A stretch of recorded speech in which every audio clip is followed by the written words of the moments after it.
Hello, friends. Phantom here, and today I'm just gonna talk about the year I had so far and a lot of Baltic stuff. So, for newcomers, I'm a coach. I do the coachings of the League of Legends, and for those who do know me, you already know that. So, let's get to the chase. So, 2020 has, ironically, despite all the horrible stuff that's been happening, has probably been my most successful year as a coach. And a lot of it came down to me hitting a point where I had to say to myself, you have the experience, but you really need to stop playing around. I would like to say I should have done this sooner, but the thing was, I didn't really have the knowledge in how to do what I did this year sooner. I think the big game changer was being more organized about it. I felt like the big game changer was learning how to organize my time better and smarter. And because of that, the first step I had to do is I had to tell myself, cut the NA coaching. Like, stop coaching all these random NA teams. Stop coaching these random plat teams. Stop coaching these random diamond teams. Stop coaching these random gold teams. I had to tell myself, cut that, because it's not making any progress. It's not doing anything. The tournaments aren't even worth any money. Just stop it. And I told myself, let's focus on solo queue. And so I focused on committing to solo queue, and that was actually a really big game changer. I became a better player, and honestly, becoming a better player helped me understand the game more. Another big game changer was also branching out to other games and teaching myself like how to apply other games into League of Legends and how to explain League of Legends. That was a really big game changer. And I used that same logic with my solo queue clients, and hell, I even helped one guy climb to Challenger. That was actually a really interesting story. Um, I've helped people get diamond. I've helped people get to masters. I've helped people get to gold. Like, most of the time when I meet a guy who's really committed to applying the work ethic to climbing, I've been able to help that person. So solo queue coaching got better, and that actually helped me become a better team coach because it helped me how to deal with individuals better. It helped me understand what they need better. Um, and also just the many years of doing team coaching for random teams in NA, that played a huge role in helping out. The occasional European team that would do here and there, that helped out a lot. Um, I did coaching for this one region, and I can never pronounce their name, and so I'm not even going to try to pronounce it. I'll put their name into the description. But that was actually a big wake up call where I was really organized and I was really firm about things, and we got first place in that region. That felt great. I was told that we beat one team that was actually borderline undefeated, and we were like the first people to do that ever. That was like really, really big. Some stuff happened there. We're not going to go too into that, but then we moved on to 5 Kings on Baltic. So what was funny enough is after the little mishaps that happened with my first place team happened, I told myself, let's take a break from coaching. I can't deal with the drama anymore. I just want to focus on me. But then I had this one friend, and he was like, dude, I got this team. Let's do it. It's gonna be a good team. And I was like, I don't want to do it. I don't want to do it. I was like, I really didn't want to do another season in Baltic. And anybody who has done Baltic before already knows why you wouldn't want to do another season in Baltic. But he was really, he was good at convincing me, and he convinced me to do it. And it was good. It was nice. And ironically, that team didn't work out at all. So we joined another team, and he was like, "Dude, you gotta do it this time for sure. This time for sure, man." And I was like, "You know what? Fine, let's do it. I'll give it a shot." And that's how I ended up on 5 Kings for just one friend, just kind of pestering me a bit. You know who you are, to just join. And I guess I told myself that if we're gonna do it, we're gonna just do it right. I I feel like I was kind of clear on what I wanted, but I should have been a bit more clear. But I did make my boundaries clear of what I wouldn't do and what I would do. I made it clear I didn't want to find scrims. I made it clear that I wasn't getting all the data, and if I was gonna be a part of this for borderline no money, then it would be divided up work, and that's what we did. And we had an understanding. And what was interesting about doing 5Ks is going into it is a lot of people had us at the beginning of the season placed really low in the power rankings. I think we were like in the middle or like the second lowest team in the power rankings when the season started on most people's lists. And what's interesting about doing this season is when I finally got convinced, I came into it with something to prove. And my friend also had something to prove, and it was that we weren't bad players, that I wasn't a bad coach, and what happened in the past was the past, and we were gonna prove that we can win. And when we got to the end of the regular split, we were 9-1. We tried our best to get the 10-0 record, but unfortunately, we just goofed off on the last day. Shouldn't have done that. I still regret not getting the 10-0 record, but it is what it is. And when we lost our first game, literally just for fun roasted us and said, "Well, Five Kings is not a good team, and they're just not a good team." Yada yada yada. We got roasted a bit. Granted, I feel he didn't really mean it. I felt he was just doing it for like Twitch views. Like he was doing it to make a story. At least that's what the impression I got. I don't think he really meant it, but I think there was a lot of people who believed him, and so when we won the regular split, there was a lot of doubters. A lot of people doubted us, especially the casting crew. The casting crew definitely doubted us, and we go into the playoffs, and people are like, "Well, they're not gonna win playoffs. They're definitely not gonna win playoffs." First game was tough. First game was definitely very tough, and then we go into finals against Iron Wolves, and people were like, "Five Kings are gonna get 5-0'd," and we went in and we did it. We beat Iron Wolves, and Iron Wolves was supposed to be the golden team that everybody thought was gonna get guaranteed first place. We did it. And then when we won playoffs, people were like, "Oh my God, Five Kings lost. Like winning was losing. They got the way harder group," and a lot of people said that, and a lot of people didn't even think we would take a single game off. And then we almost won. We won 2 games, and we almost won 2 other games, and it was good. It was nice. I do think if we did win those 2 games, we would have been in a tiebreaker for Fox. And in all honesty, if we had to do that tiebreaker with Fox, I don't think we would have won it. Like a lot of people say, you should have confidence and believe in your guys, but I really don't think we would have won the tiebreaker against Fox if we qualified for it. They were just a more experienced team. And this is no roast to my guys, but their players were just overall better than our roster. There was we worked hard. We learned the macro, we learned the strategies, and we had some really good comps we were comfortable with, like Senegalio's our signature. But once again, this is no roast to my boys, but there was a peak that we were going to reach. There was a definite peak. There was like strategy and teamwork and coaching, and just the machine we had running. There was a peak performance of how far it could go, and I believe in our very best shape, our best shape, tip top form, if we were able to maintain that 24/7, our peak is probably what Fox looks like what Fox looked like. I think our tip top performance peak is probably tied with Fox, probably a little bit weaker. Like let's say Fox is like let's say Fox is here, we were like fluctuating, and that's really the reason why Fox got out of groups and we didn't. Fox was able to be like a bit of a stable, while us at Five Kings we were constantly like this. Like that was the big difference between us and Fox, not just individual players, but because Fox was able to like just keep a standard performance, while us on Five Kings, once we were starting to face better teams, it was really hard for us to just stay stable. We just kept on rocking. So then let's talk about where things went good, and we'll talk about where things went bad.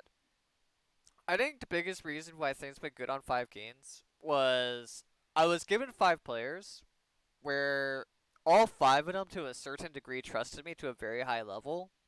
And that's honestly a coach's greatest dream, because when you have players who trust you, it allows you to really incorporate what you want to do. And I'm sure any coach will agree with me that you're just not always going to get that. You're just sometimes going to get kind of effed over and just given these rosters where they just have complete attitude problems, and it's just a horrid nightmare to deal with. And really, your only option is either telling your boss, "Hey, can I kick this kid out?" or "I'm leaving." That really becomes your only option left, because there's just some people who aren't coachable.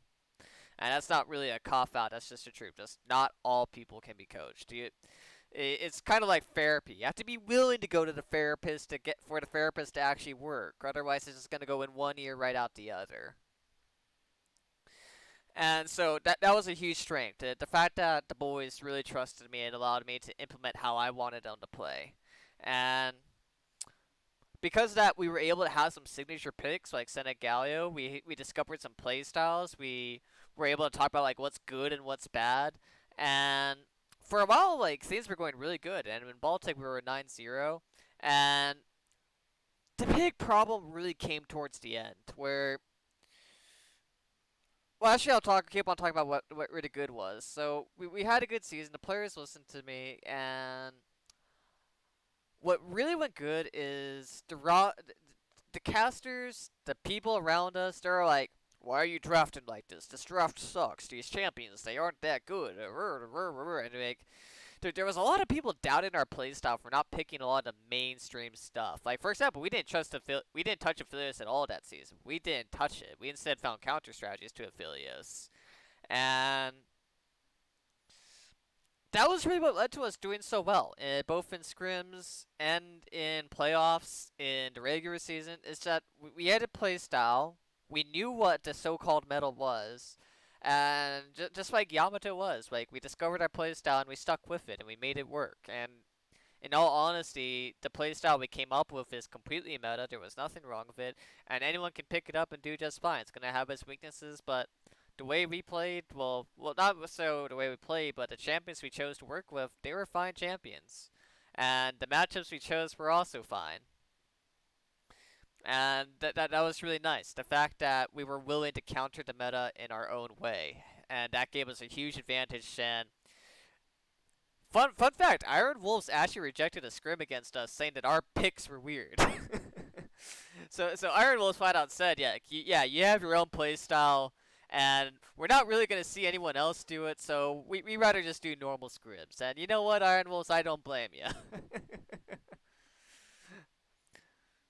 So that being said, those were definitely the good things. We had people who wanted to win, people who were willing to work hard, and we worked with our own playstyle and we went with it. So now let's talk about the bad.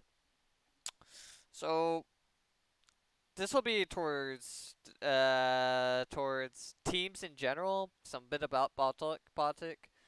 Well, let's focus on Baltic. So let's just make this a 5 games video for the most part. So where things really started and went wrong was towards the end. Like I'm gonna be blunt. None of us on 5 Kings were really like. A lot of people from the outside might have this illusion that it was just some big bromance, and oh, let me tell you, it was not.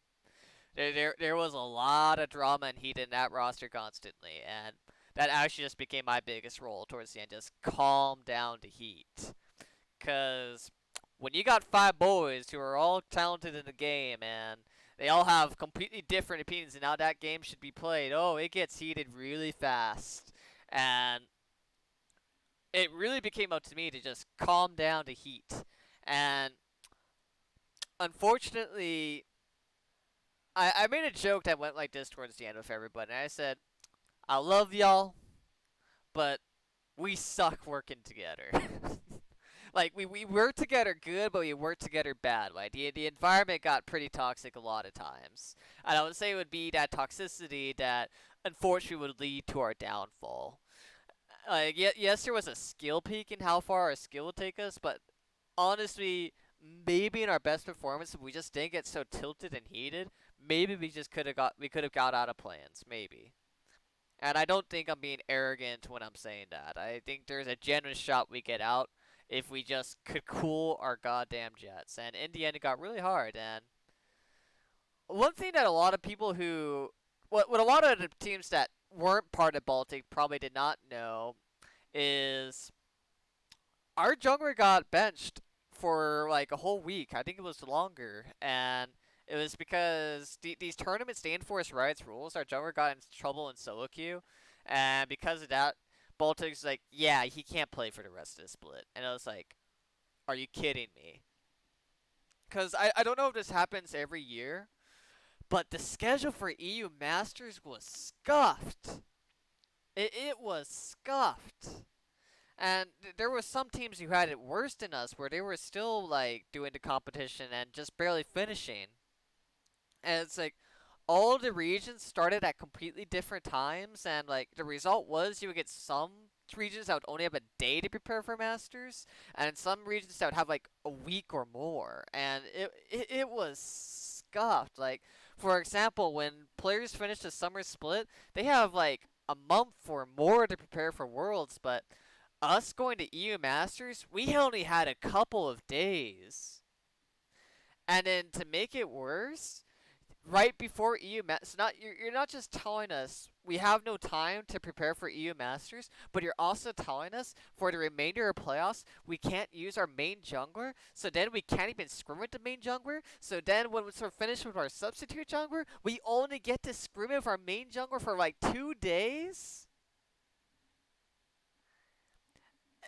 And it sucked because I remember like mid split, I was like, okay, you guys, this is how we're gonna change our training. This is how we're gonna prepare for our masters. It was actually towards the end of the split. I was like, this is what we're gonna do, and then out of nowhere, one of the players was like, I just found out the schedule and it don't look good, and it was just like, I firmly believe that if we had at least 2 weeks to prepare for EU Masters of just solid scrims, there was a lot of issues we could have ironed out. But then again, every team would also get the same buff if they use that time a lot. I say that now, but it's also like, I guess if I say that, every team would also have had that same time. But I would have preferred everyone who went to EU Masters to just have more time to prepare. Like not having a lot of time to prepare was sucked, and it especially sucked for us because we didn't even get to scrim with our jungler during that time frame. And as everybody knows, for the past 2 to 3 years, mid jungle synergy is literally everything right now. I guess it's not the important thing, but it's definitely up there in some stuff you want to get done. And yeah, so downfall of Five Kings was tempers were too high. It was just really high tempers. I had to manage 24/7. And then the other downfall was honestly the whole jungle drama. Like that really nerfed us. That genuinely nerfed us. And I'm really not making excuses, but when you scrim with only one guy, then you had to all of a sudden switch to another guy. You're not allowed to scrim with the other guy anymore. It's just like it nerfed us. It got so bad we were debating maybe we should just stick with Tegan going into play-ins because like he's like kind of gelling with us right now, and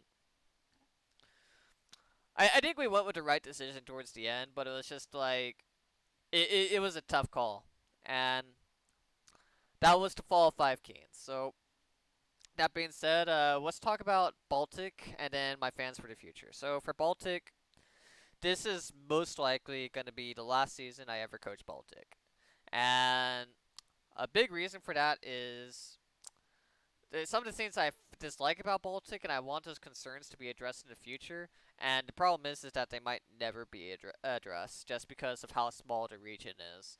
And so let's talk about it. So the first concern is the players just have tempers. They have really bad tempers. I've coached many EU teams, but the Baltic scene especially, like maybe it was just the two teams I've been on, but I heard rumors that other teams had their own problems when it came to drama, and the tempers were hot, and calming down those tempers just becomes a constant stressful factor that becomes way too overwhelming for any real coach to deal with.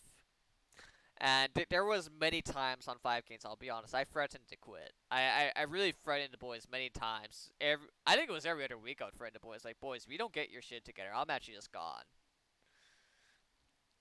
And it gets stressful, and I gotta understand, like, I didn't get paid shiz. Like, I got paid with prize money, but, like, and it was actually decent prize money in the end, but, like, overall, like, what I did was basically charity work, and I gotta be honest about that. I basically gave 5 Kings charity.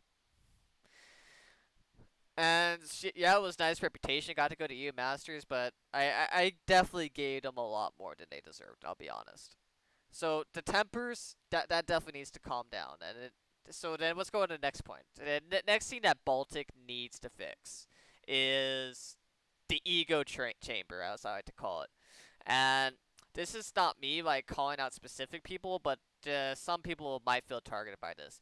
A big problem with the Baltic scene is since it's such a small, secluded region, is you got some people who get overloaded with compliments, and they really begin to think they're better than they really are. And they join these teams, and they just expect everything to just be granted to them on a silver platter. And this happens with imports. This happens with people who like stream a lot and they get an audience, and the egos they really need to go down. And just so we're clear, I am definitely not talking about, and I'm not talking about Solus from Iron Wolves. I'm gonna debunk that right now. I'm not talking about him. But there is definitely an ego chamber with some people in Baltic, and when those people join teams, they have to understand you may be hot shit in your own sector, but the moment you get to EU Masters, you're a very small fish. And unless you break out of that ego and you're willing to learn and accept that a lot of things you think are right are actually wrong, there's going to be a peak in how far your team can go. And I think that's what happens to a lot of people. So then, let's go into the next part. So we talked about ego, we talked about tempers, and then now let's talk about the helplessness, the hopelessness the region has. A lot of people in Baltic think because they are like, but Baltic right now is a meme, and it's still a meme. And the meme is that it's the worst region, it's last place every season, it's just something you do to put on your resume. And because of that, the players have really low self-esteem about the region and any hope they have for EU Masters, and that's honestly the worst approach. Like they just automatically assume we're gonna okay, we'll do decent in Baltic, but then we get crushed at Masters. That's what's gonna happen, and that's such a horrible view. That's such a horrible perspective. It's like, and what happens is it makes a lot of the teams try less during the Baltic season. Like they really don't go that try hard, and that's really the wrong thing to do. Like, if you think you're the worst and you don't put any actual work to stop yourself from being the worst, then you're gonna stay that way. It's a lot like being poor and going, well, I'm poor, so I'm never gonna get rich. So why even try to get rich? That's just that's not how you get out of poverty. And so this will be my final point when criticizing Baltic, and I'll make one creative idea is my final shout out to anyone who is in the Baltic region is actually grow a pair of teeth. Like, you can't keep this hopeless mentality. Like, you have to actually believe you have a shot at EU Masters. You have to believe in yourself, because if you have no belief, then it's just never gonna happen. Like, you gotta try hard in solo queue. You gotta actually listen to the coaches that you trust. You gotta actually put down the homework. Like, League is a lot like a class, and if you're not willing to go down and study the books, then yeah, you're just never gonna improve. If you keep this hopeless mindset, then yeah, nothing will ever get better. And it's just like, is Baltic bad really because the players are bad, or is it bad because the players just given up? Like, don't give up. Like, actually have faith in your region. And so, two things I want to say that I think might improve the Baltic scene. These are just two random things that came to my head is I noticed when I was tweeting to the other Baltic teams, no one really paid attention to me, and I noticed it wasn't just me, but none of the Baltic teams ever interacted with each other. None of them ever scrimmed against each other. None of them would ever like. There was no community basically. It was just like a desert with no noise. And if you really want your scene to grow, you got to make your players want to interact in this scene. And it's just like meme with each other, like make some stories, yada yada yada. Like convince people to come back. Maybe be willing to put in a little bit of money. Maybe pay some coaches. Just an idea. Like there's just nothing going on. It's just quiet. So yeah, just interact with each other. Like actually interact. Like you see Cloud9 memeing with freaking SKT for crying out loud. And then the next thing that I would say that might be good, but this is on like the organizers, is I think Baltic should honestly merge with one of the regions that are close to it. I think Baltic should consider a merge if it's possible. And the big reason why I think they should consider a merge is the places they're recruiting from are small, and it's just like the pecking order of how many people can actually qualify and do good is like it's not that big. So this is a far-fetched idea, and I know it's like not easy to get done, but I really think Baltic should consider merging with another region if it's possible. And like I said, that's a crazy idea. I don't know the politics behind it. I don't know if it's even possible, but if it is possible, I think that should be put up for consideration. I think that would help things out too. Just get more players to actually choose from. And so, as for me with future plans, honestly, unless I get a really good offer and soon, and I know it's not going to happen because all the good teams right now are in EU Masters, they're competing, and that's going to take like a month or something for everybody to get done with. And after that, there's probably going to be some downtime. So the serious EU teams, they're probably not going to be recruiting for like another couple of months. So there's going to be a lot of quiet. So I'm going to find a second job, in all honesty, to occupy my mornings. And that's going to be what I'm going to do. I'm going to do a bit less solo queue coaching. So you're not going to see me coaching much in the mornings. It's not sustainable for long term. It's really not. And I'm probably gonna go back to NA for a season. Like, and when I say a season, I mean a couple of months. And I'm already in NA, but I mean like coach an NA team. I got an offer from one of my friends, and he's willing to pay some serious cash. And so I'm like, okay, let's go do that. And unsure how serious the actual competition or the team is gonna be, but I'm gonna check it out. And if that gets a little bit bigger, I'll let you guys know in the future. And I guess to close up this video is thank you for everybody who's been supporting me. Thank you for everybody who believed in me. I want to give a big shout out to my girlfriend. I know it's not easy having a guy like me for a boyfriend with a job like I have, with the wild nature of the job, where some month I actually make some good money, then next month it can just be completely cold. And so thank you for my girlfriend for helping me out with that. And I know my family is never going to see this video, but big thank you to my family. My family has been. It's a long story, but they're supportive. I want my family to know I appreciate them. I want to say thank you to the boys in Five Games for being so hardworking. Um, big shout out to Tibor, dude. You're a fucking beast in mid lane. Try hard in solo queue. Get yourself in a proper league and just get recruited. If there's anybody I will, and I hate picking favorites, but if there's anybody who genuinely deserves to be on a good team next split, it's definitely Tibor, and he would get my MVP at the split. Tibor is hardworking, he listens to advice, and he is a pleasure to coach. Um, yeah, big shout outs and for thank you to the Zen server. I definitely got to mention all you boys. There's too many names to say it right now, but big shout out to the Zen server, and thank you to Coach Zen. Thank you to Coach Leviathan. Like you have been a big help as well.